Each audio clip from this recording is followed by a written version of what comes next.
Comenzó el partido, está en marcha el compromiso, autorizó el árbitro. Ojo con esta acción. Allí está Villamayor.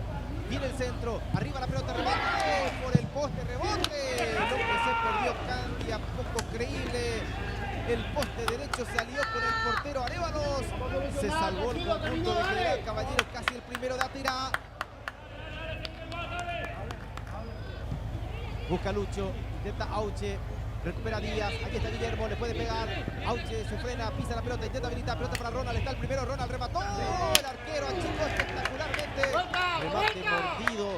Qué desperdicio de Ronald Villalba, qué buen pase le metió Auche.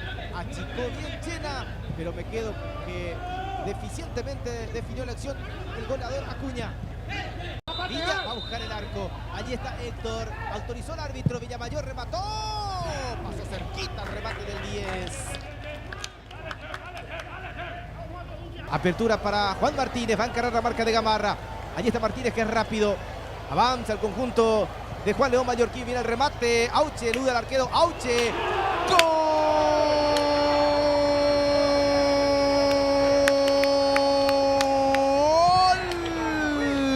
General Caballero. Deja Villamayor pasar la pelota, el Pinti quiere. Hay anticipo por parte de Barreto.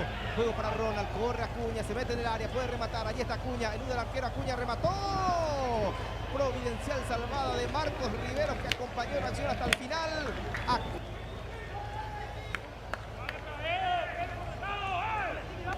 No.